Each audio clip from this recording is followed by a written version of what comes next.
just a moment, you'll hear James Stewart as the six-shooter. There's music for you tomorrow with two of your favorite song stylists, Dinah Shore and Frank Sinatra. And tomorrow you'll also hear a special RCA 35th anniversary program starring another of your vocal favorites, Perry Como. Friday also means comedy on NBC, and the laugh merchants include Fibber, McGee, and Molly, and the experts on Can You Top This? It's a big Friday evening on NBC. James Stewart as the six-shooter.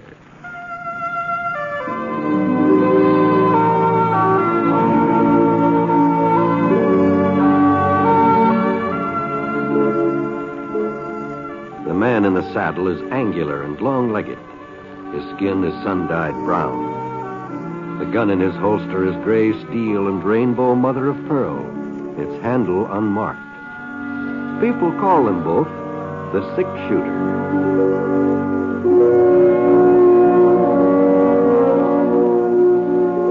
The NBC Radio Network presents James Stewart as the six-shooter, a transcribed series of radio dramas based on the life of Britt Pouncett, the Texas plainsman who wandered through the Western Territories, leaving behind a trail of still remembered legends.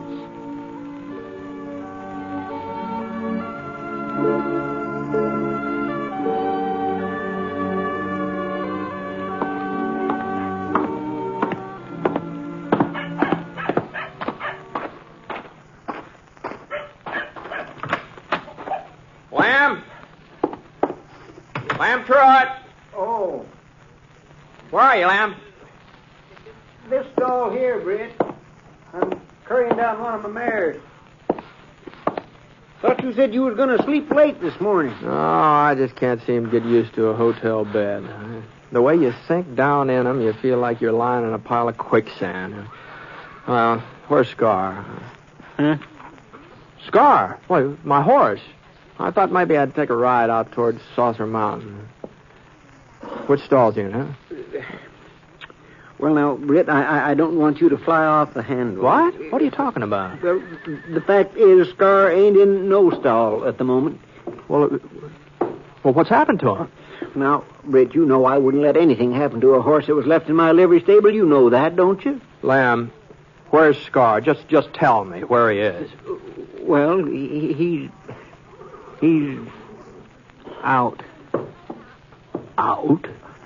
You remember Jess Alden, who runs the Willow Fork Gazette? Sure. Well, sir, Jess and his wife Zoe has got a young lady visiting him. Myra Barker, her name is. She's Zoe's niece. Well, what in the thunder's all this got to do with my horse? No, there's no need to get your head up, Britt. I'm explaining to you about Scar. Well, you're telling me about some woman named Myra Barker. Now. Well, that's where Scar is at. Myra took him out for a little canter. What? Well, now, you see, she's from back east somewhere, and she ain't got no horse of her own, so every once in a while she rents one of mine. Well, all right, go on, Lamb. Well, she come into the stable this morning about an hour ago, just when I was opening up, and she said she felt like taking a little gallop to work up an appetite for breakfast, and so she is a first-class rider, Britt. I don't care if she... What's got into you, Lamb? The idea of letting some woman ride out of here with Scar. Well, I never heard such a thing in my life. Now, I tried to argue with her, but Miss Barker is a real forceful young lady. She said she was sure you wouldn't mind since she was only going a short ways, and she told me I was to give you the rental fee, and here it is, Britt, 25 cents. I don't want any money, Lamb. I want my horse. Well, they ought to be back, but now Miss Barker usually never stays out more than 30 minutes. Yeah, but now, Britt, don't start fretting about Scar. She'll bring him in all right. I'm not worried about him. He'll come in of his own accord. Of his own accord? What are you talking about? Lamb, I've had that horse since he was a colt. I broke him myself. Sure, Britt, sure. Why, he won't let anybody else ride him but me. Well, the last time anybody tried to mount that horse, he spooked and he threw the fellow a good 20 feet right straight up in the air. 20 feet? Oh, you don't say. Well, I noticed he acted kind of skittish when she started getting on, but I figured that was because he wasn't used to being rode with a side saddle. Oh, of course he's He's... Side saddle? You mean she's riding Scar's side saddle? Well, she's a real lady, Britt. Yeah, she a lady. She won't be much of a lady lying out in a bed of cactus somewhere. Come on, we'd better start looking. Yeah, I guess so. Well, I'll take that gelding, and you can take my... Britt! Britt, looky there. This is through the door. See her coming down the street? Well, I'll be darned. Say, I never knew Scar was a trick horse. Neither did I. Well, then where'd he learn that fancy step she's got him doing? You got me, Lem. Oh, and you had me all worried, saying he wouldn't let nobody else ride him. I ought to know better than to take you serious, Britt. Whoa, now. Whoa, now. Here, Miss Parker, let me give you a hand. Oh, thank you, Lem. I do declare he acts like he don't want you to get off. Oh, I guess he's going to miss me, aren't you, boy? Oh, that's a nice boy. He certainly is a fine animal, Lem. The man who owns him surely must be proud. Yes, ma'am, I am. Oh? Miss Barker, this is Mr. Ponset. Remember I told you Scar belongs to him? Oh, yes, of course. How are you, Mr. Ponset? Well, I'm pleased to meet you, ma'am. I hope you don't mind my borrowing Scar. Mr. Truitt didn't want me to take him, but I just couldn't resist the way he looked at me. It was almost like he was asking me to go for a trot. Well, yes, ma'am. You take good care of him, Mr. Ponset. You wouldn't want anything to happen to a wonderful animal like that. Oh, no. No, I sure wouldn't. Miss Barker. Yes? If you'd like to ride him again sometime, why, I'll be staying in Willow Fork for a few days. Oh, that's very kind of you, Mr. Ponset. Lamb here, he'll fix you up when I'm not using Scar. Thank you. Thank you very much. Bye. Well, I just don't understand you, Britt Ponset. Here you was raising Cain because I let her borrow Scar, and now you're volunteering to let her ride him any time she pleases. I just don't understand it. Well, I thought, seeing as how Scar kind of took a fancy to her, and what I mean is he's a pretty good judge of human nature, and she does seem to be a first-rate rider. I mean, you know something, Lem? I don't understand it either.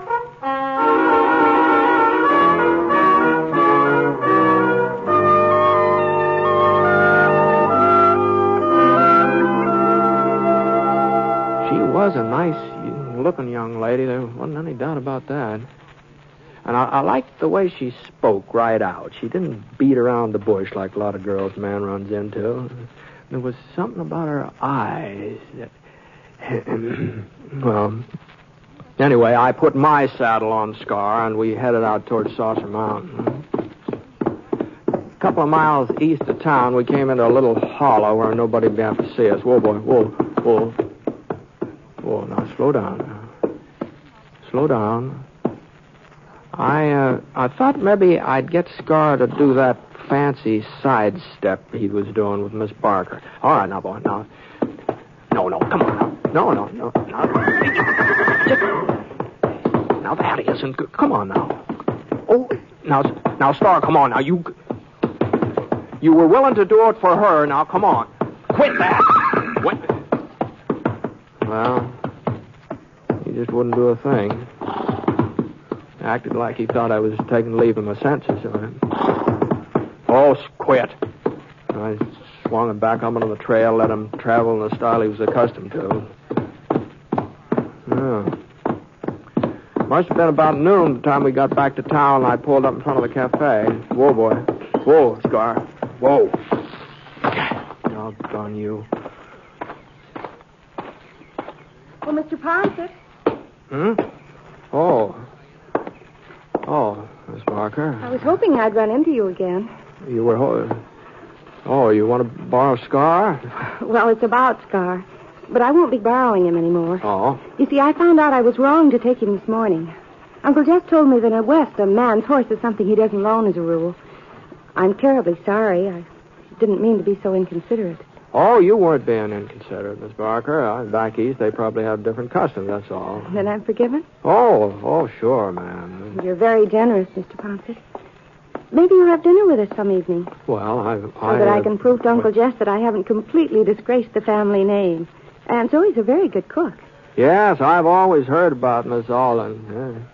I never had the opportunity to sample her food, though. Any evening at all. I'm sure you'd be most welcome. Well, since I don't know just how long I'm going to be stopping here in town, maybe I oughtn't to put it off too long. I'm going to be free tonight.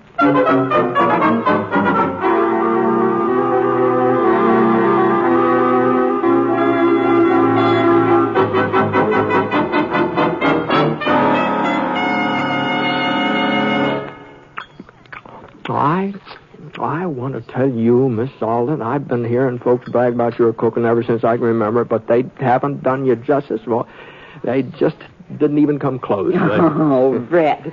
Well, here, have another piece of shortcake. Oh, no, thanks. I just couldn't eat another mouthful. You sure? Oh, no, absolutely positive. Thanks just the same, though. Well, now, if you're certain. And I'll have another slice, eh? Now, Jesse, you've had more than your share. Besides, if you have another piece, there won't be enough for tomorrow. Shortcake ought to do for 2 meals. Well, you just offered Britt. That's different. He's company. Come on, Jesse. Help me with the dishes. Huh? The dishes? But I thought Myra usually... Myra has a guest. They might like to be alone for a few minutes. Now, come on, Jeff. Oh, sure, Zoe, sure. We put the porch swing up this morning, Britt. Suspect early for it, I know, but there sure is a feeling of summer in the air. Yes, ma'am. Yes. Would you, care to go out on the porch, Miss Barker? We don't have to unless you really want to. I mean, just because Aunt Zoe suggested it. No. I think I might enjoy it. All right, then. I'm afraid she isn't very subtle, is she? How's that? You know perfectly well Aunt Zoe was throwing me at you. I knew she would when I invited you. So? The fact is, I'm sort of a disappointment to Aunt Zoe. She's done everything in her power to marry me off. But so far, she hasn't had any luck. Oh, the young men she's introduced me to are all very nice and pleasant. But, well, the truth is, I don't want to get married. Oh, I see. I'm not the least bit interested in settling down and cooking meals.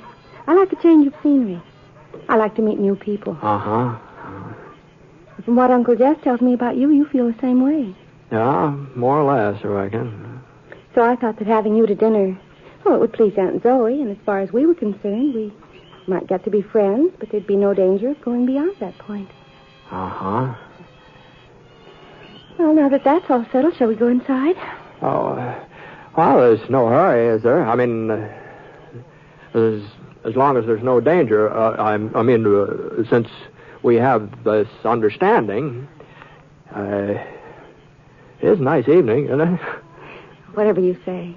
You know, Miss Barker, I was just thinking, every once in a while, somebody tries to get me married off, too. Friends of mine.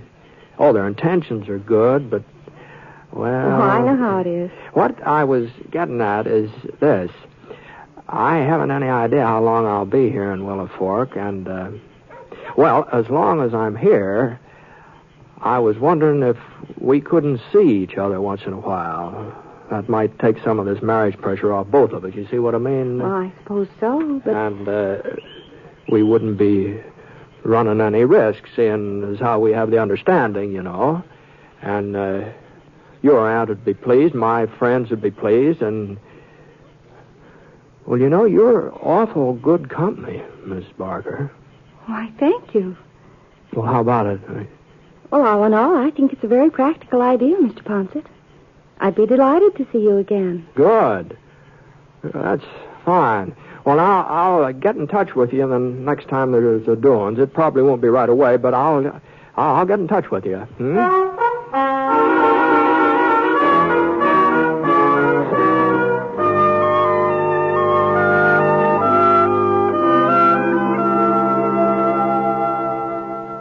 You are listening to the last program in our series called The Six-Shooter, starring James Stewart as Britt Ponset, the Texas plainsman whose name is legend in the Western Territories.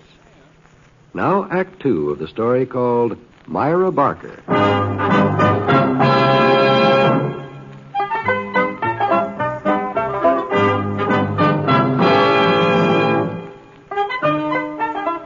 Well, as it turned out, there was a doings the very next night.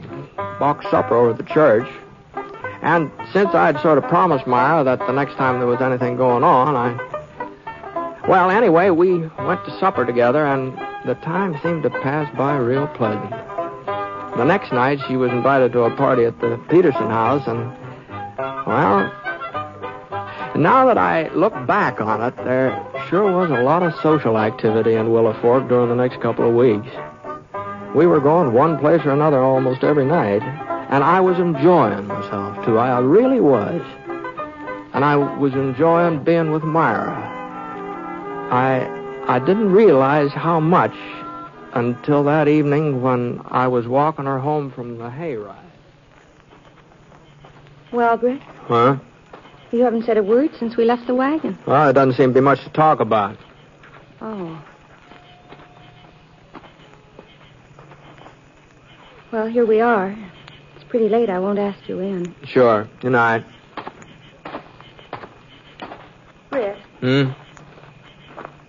what's wrong? You're cross as an old bear. Well, I just don't see why you had to spend the whole doggone evening with Dave Carstairs. Oh? And what were you two giggling all the time about? I don't know. Dave's very amusing. Well, I just don't happen to agree with you on that. Anyway, I brought you to the hayride, didn't I? And if he can't find himself a girlfriend, we ought to stay home. Well, now, just a minute, Brett. Well? Aren't you taking a little too much for granted? We have an understanding. Remember, we're not interested in each other. Romantically. How do you know we're not interested? Leastways, how do you know I'm not? Why, Brett, Well, I guess this is as good a time to tell you as any other. I don't know how it happened. I never thought it could... I don't see... That is, Myra, will you marry me? Brett.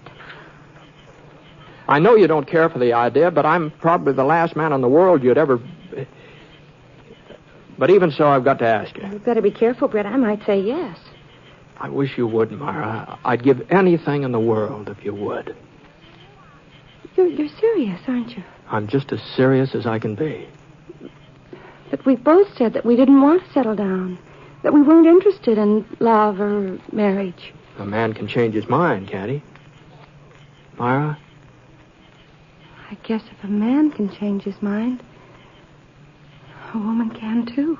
Myra, is that you out there? Yes, Uncle Jess. It's time you were coming in, ain't it? It's almost 11 o'clock. I'll be right along. Can't you let him alone for a minute, Jeff? I've got to get up in the morning, Zoe, and I need my sleep. I know I haven't got much to offer you, Myra, but I've saved up a little money, enough to get started. I thought maybe I could buy us a ranch. That is, if you'd like ranch life. Well, I haven't said I'd marry you, Brett. But I thought, well, you said you felt the same way I do, didn't you? I'm in love with you, Brett. I'll admit it. Well, But then... we're not children. We're used to living our own lives, and we've never put down roots, either one of us. Well, it's high time we did. I've got to think it over. Just let me sleep on it. Tomorrow night, I'll tell you then. Oh, you'll say yes, Myra. You've just got to. I don't know, Brett. I don't know.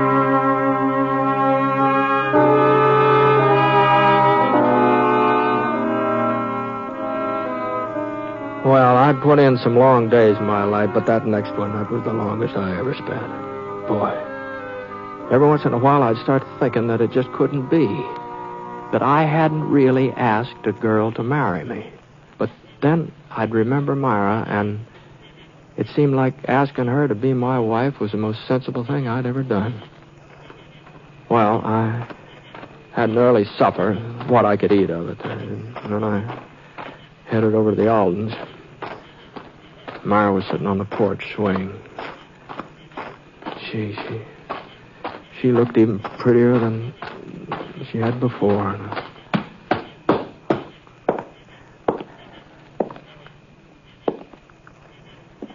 Hello, Myra. You're early, Brett. Yeah, I guess I am. I thought maybe you'd be late, or maybe you wouldn't come at all once you'd had a chance to think things over. Well, it wasn't me who had the thinking to do. Well, Myra... I'll marry you, Brett. Oh, I couldn't turn you down, even if I thought it was best. Even if I knew it was. oh, this is the best. Is it? Are you sure the day won't come when you're sorry you're tied down, when you're sorry you can't go off on a cattle drive to Kansas, or you can't head over to a new mining camp in Nevada, or you can't just be by yourself when you want to? No, I've had my share of cattle drives and mining camps, more than my share. And I don't want to be alone anymore, Myra. And besides, settling down will be just as hard for you as it is for me, you know. Your life will be changed, too. It won't be as hard. A woman has roots even if she doesn't realize it. They're there all the time, waiting to take hold. And when if she has a home and a family, forgetting everything else is easy. She does her traveling and her dreaming and her wanting through her children. No, Britt, it's harder for a man. But I'll manage And it. the day won't come when you'll want to get in the saddle and ride up as far as the snow on the mountains. The day won't come when somebody will ask you for help, you and your six-shooter, a friend who needs you. You'll just have to do without. Well, maybe someone like Sheriff Jennings at Eagle Falls, a friend like him. What makes you mention Sam Jennings? You don't even know him, do you? A man came into the Gazette office this morning while I was there. He was from Eagle Falls. He'd said that had some trouble there over a month ago. A shooting. Well, if it was a month ago... The sheriff was wounded, and the man who did the shooting has a grudge against you. He was looking for you. That's why he came to Eagle Falls. Prescott, I think that was the name the man mentioned. Bide Prescott? Yes, that was it. Does he have a grudge against you, Britt? He did have. If the sheriff's wounded and wants you to come over to Eagle Falls to help him... Does Sheriff Jennings want me? The man in the office said he did. There's nobody else to go after Prescott, is there? I don't know. You'd like to go after him, wouldn't you? No. But you feel you should, don't you? But Prescott isn't here. Eagle Falls is over 100 miles away. You haven't answered me, Brett. Do you feel you ought to go after him? Well, if what you say is so, if Sheriff Jennings got wounded on my account, if there's nobody else... Go ahead, Brett. Go on. To Eagle Falls. Do you want me to go? Yes. Yes, I want you to. But it shouldn't take long. I'll come back. No. What? Don't come back, please. But I don't understand. There'll always be a Bide Prescott or a Sheriff Jennings. There'll always be someone or something calling to you, taking you away from me. Oh, you'd turn them down, you'd shut your ears, but you'd still hear it, Britt. And inside you'd feel that it was me that was holding you, and it would be me. No, Myra, I wouldn't blame you. I'd blame myself. And I wouldn't like myself very much for doing it to you. Don't you see, Britt, we're lucky this happened tonight, that we found out in time. No, Myra, Please, Britt, don't come back. Don't. Please don't.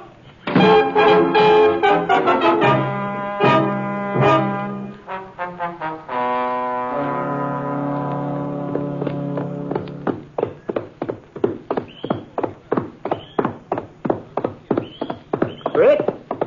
Hold up a minute, Britt. Oh, good morning, Jazz. Whoa, Scar. Whoa. Would you mind stepping into the office a minute? I'd like to talk to you. Well, I Don't take long. All right, Jazz. Easy, boy.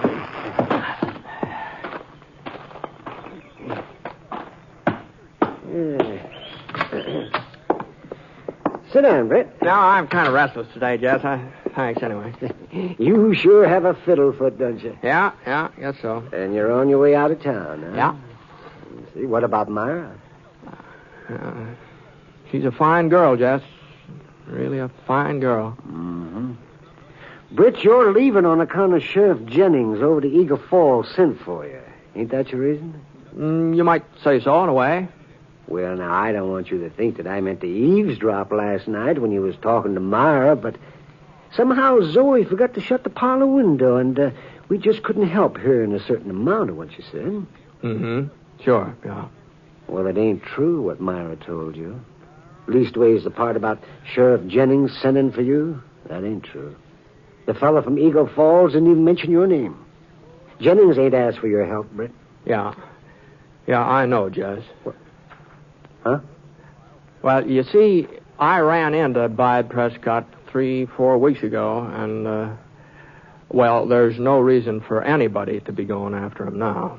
Well, if you knew that, if you knew you didn't have to leave Willow Fork, why in the name of common sense didn't you say so to Myra? Well, I figured she had her reasons for making up that story about Sheriff Jennings. I I figured she was trying to turn me down without hurting my feelings. Oh, Britt, she didn't want to turn you down. She was just trying to make sure you wouldn't feel you'd made a mistake if you married her. No, she couldn't really care for me very much, Jess.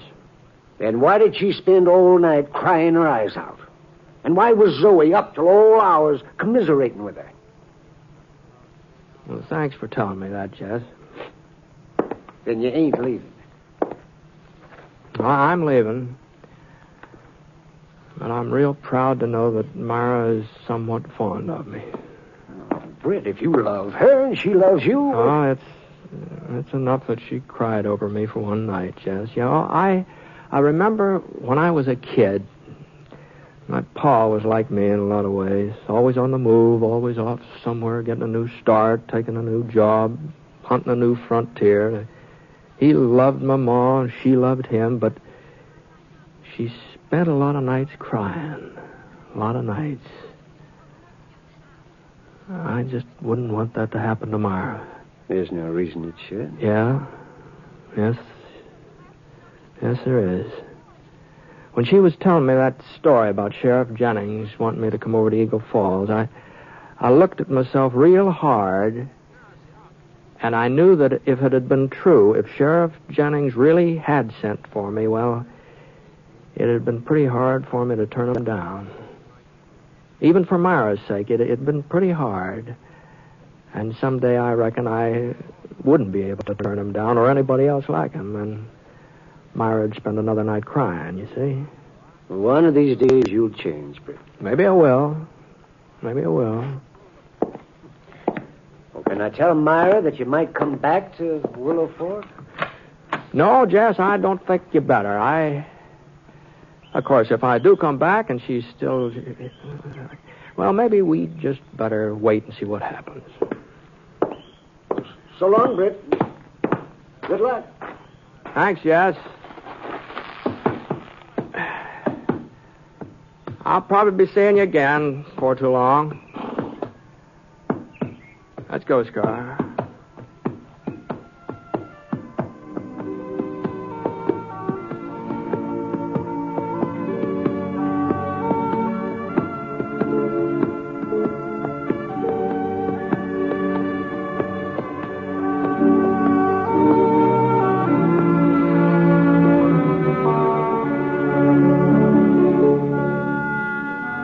This is the last program in the current series of The Six-Shooter, a transcribed NBC Radio Network production in association with Review Productions. It is written by Frank Burt and is based on a character created by him.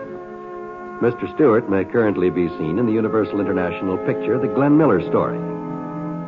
Others in the cast were Virginia Gregg, who played Myra, D.J. Thompson, Howard McNear, and Parley Bear. Special music for this program was by Basil Adlam, and the entire production is under the direction of Jack Johnstone. All characters and incidents were fictitious, and any resemblance to actual characters or incidents is purely coincidental. It's been good to be with you with the Six-Shooter each week, and I hope that sometime, somehow, we can do it again. This is John Wall speaking.